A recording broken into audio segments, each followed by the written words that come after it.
Médico e gourmet Marcos Frank está aqui conosco para falar sobre as refeições de Natal pelo mundo. Até falamos alguma coisa semana passada, né, do Chester aqui que é tradicional pra gente.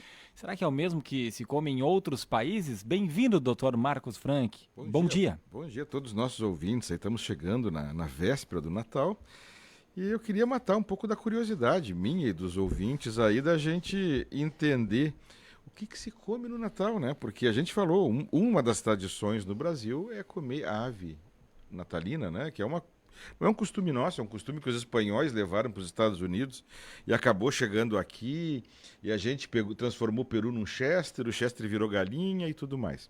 Inclusive, eu vou falar aqui qual é, porque dependendo da região do Brasil, muda a comida do Natal. Vou deixar para o final aqui para a gente ver qual é o elemento que existe em todas as comidas brasileiras de Natal.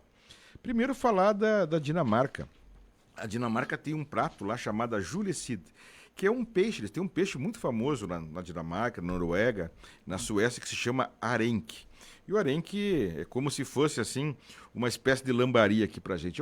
É um peixe que eles comem quase todos os dias lá. Mas nesse dia eles comem, é um arenque em conserva, temperado com canela, com cravo, com sândalo, e eles comem isso com uma fatia de pão, um rugbrød. Então, na verdade, é como se fosse um sanduíche de arenque e eles colocam por cima uma colherada de uma geleia caseira. Os alemães aí que gostam de misturar doce com salgado iam gostar desse prato aí. Saindo dali da Dinamarca, indo para a Finlândia, a gente vai ter uma refeição lá chamada Bars.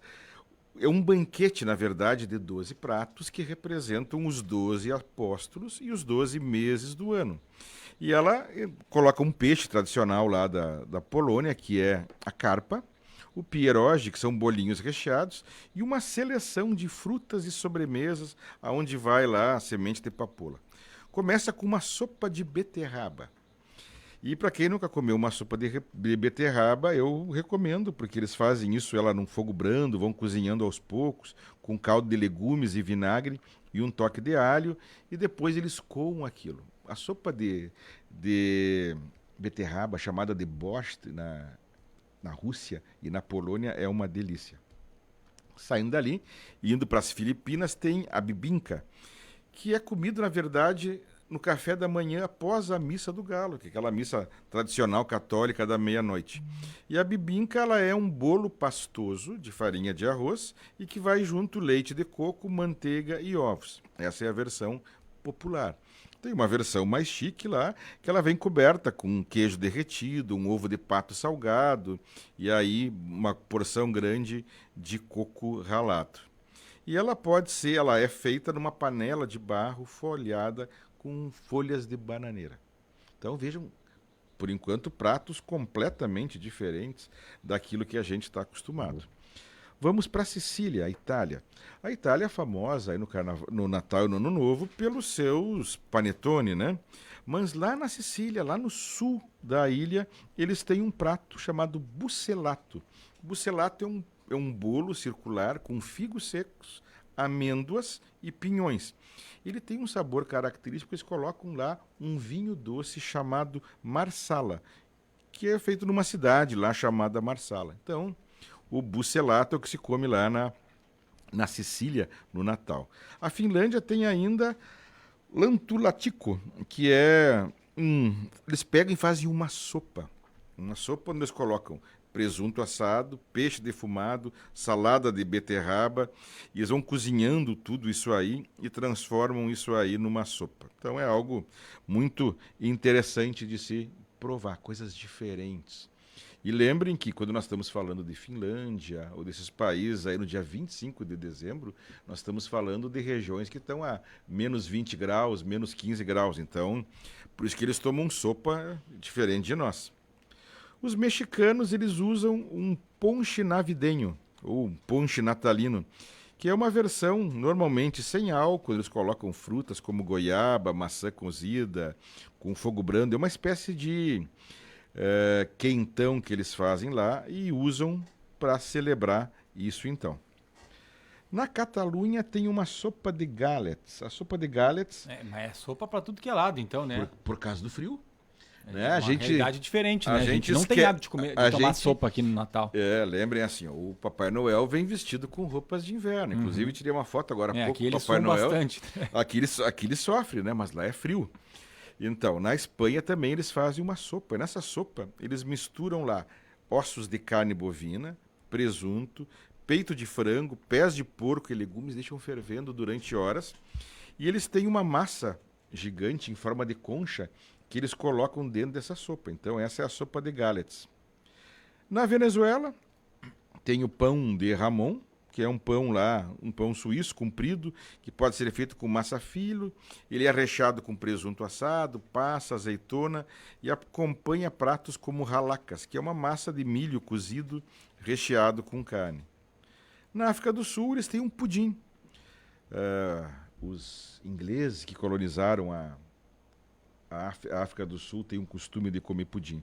Então, esse é um pudim de malva, que na verdade é um pão de ló com geleia de damasco, e ele é reservado para ocasiões especiais, e aí normalmente eles consomem isso junto com algum licor ou algo assim. E no Brasil a gente viu então, tem gente que come bacalhau, tem gente que come peru, tem gente que come chester ou frango assado, tem gente que come salada de batata ou maionese, mas tem uma coisa que aparece sempre no Brasil, de norte a sul, que é a farofa. A farofa. A gente pensar e aí quando eu li isso aqui, eu pensei, eles têm razão. A gente pensar numa carne de porco, num presunto, num peru, num frango, sem uma farofinha, isso aí faz a diferença. Então, a gente fez um passeio aí, vi que o Ricardo ficou aqui curioso com o número de sopas que tem aí pelo mundo. E a gente tem que lembrar, nós aqui passamos o Natal a 40 graus. O pessoal lá bem do Tomara norte... que esse ano menos, acho que vai ser um pouco menos pelas previsões. Acho que né? nós vamos ter abaixo de 30, inclusive, pelo que eu dei vendo. Seria uma maravilha. Eles têm Natal a menos 15, menos 20. Então, é outra ideia de alimentação. Bom, olha aqui a Janete Johan, do Florestal. Bom dia, continuo gostando das comidas aqui do Sul, não trocaria por iguarias internacionais. Coloca risadas aqui a Janete Johan. Acredito que mais gente tá nessa, é porque a gente acaba se acostumando, a gente tem o nosso hábito, né? E comer coisas diferentes assim, dá para experimentar, mas especialmente no Natal, né? A ideia era mostrar como as pessoas comem diferente da gente num dia tão especial, porque a gente acha que esse é um costume mundial, internacional, de comer a mesma coisa, e não é. São coisas completamente diferentes. Dr. Frank, aproveitando aqui, Hospital Bruno Born com boas novidades essa semana também, né? O Dr. Frank é o presidente do HBB, tivemos aí a negociação findada entre INSS, Prefeitura e Hospital, que agora adquiriu de fato a área do antigo INSS ao lado do Hospital Bruno Born, teremos novidades ali pela frente e o Heliponto está em vias de ser concretizada essa possibilidade também de utilizar esse espaço aí para chegar de helicóptero ou, enfim, levar pacientes ali do HBB. Bem, essa foi uma semana aí, depois de um ano tão pesado para toda a região, a gente teve aí ótimas notícias, né? Primeiro, a gente finalizou uma negociação antiga, na qual a gente foi muito apoiado pelo prefeito Marcelo Calmo, de fazer aquela área do antigo INSS, que na verdade pertencia ao hospital, aquela era uma área originalmente do hospital. Aquilo foi negociado com a prefeitura lá em 1968 para que o INSS, na época a INPS, pudesse vir para Lajeado. Depois, a partir de uma negociação, o hospital construiu a nova sede do INSS, de acordo com as normas modernas, um prédio belíssimo lá, que vai poder atender melhor a população que usa o INSS.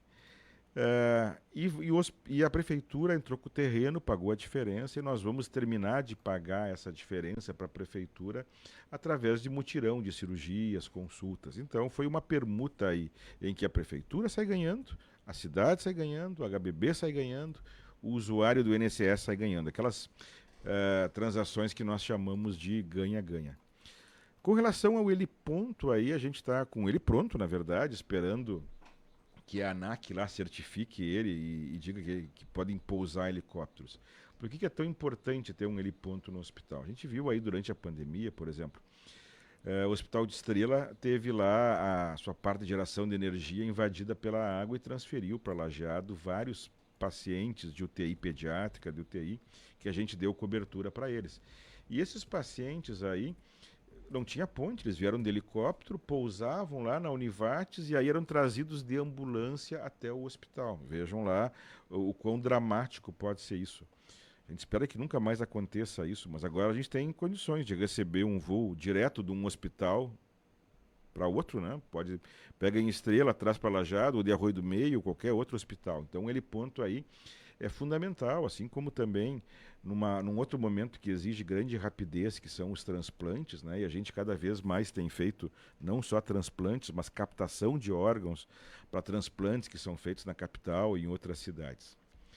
E não menos importante que isso, a gente recebeu essa semana aí a comissão que veio nos avaliar para um programa internacional chamado Planet Tree, que é um programa de humanização das práticas dentro de um hospital. Poucos hospitais têm isso no Brasil, a ACD de São Paulo, o Einstein tem isso também, e nós vínhamos aí trabalhando há 3 anos e meio nisso. E isso mudou as práticas do hospital, nós mudamos e deixamos os horários de visita muito mais flexíveis, porque a gente começa a entender que o hospital tem que facilitar a vida dos familiares, e que os familiares são muito importantes. A questão de compreender que os animais de estimação hoje fazem parte da família, que eles podem também visitar o paciente, e isso tem um valor terapêutico para o paciente. Então tem uma série de atitudes aí de humanização que a gente adotou nos últimos anos, esse pessoal veio nos certificar, e eu acho que a gente vai, daqui a 6 ou 8 semanas, quando sair o resultado, talvez a gente seja aí o primeiro hospital do sul do Brasil a ser certificado com o Planet Tree. Olha só, quantas notícias positivas. Obrigado, doutor Frank. Um ótimo Natal e a gente se fala, né? Um ótimo Natal a todos aí. Vamos conversar ainda para pensar alguma coisa aí pro ano novo. Acho que a gente podia desafiar os nossos ouvintes aí para eles darem sugestões. O que eles gostariam de ouvir? Qual é a tradição de ano novo aí que eles conhecem, que eles gostariam, culinária, né? Que eles gostariam de conhecer a origem. A gente vai pesquisar. Fica o desafio. Tem mais ouvinte aqui que está dizendo que adora, deixa eu pegar o nome dela aqui, adora ouvir essas receitas deliciosas do Dr. Frank. Meu marido faz no Natal o salpicão, é bem comum, né? Fernanda Machado de Jesus, aqui de Lajeado, que está mandando o recado também. Nós lá em casa gostamos muito de salpicão. A gente faz o nosso salpicão lá, com frango cozido, depois a gente desfia, mistura com pepino, com tomate, com salada e coloca um pouco de maionese na volta. Essa é a nossa receita de salpicão. Não sei qual é a receita dela, mas é um prato ótimo para dias quentes. Tá bom, agora sim. Grande abraço. Abraço a todos aí.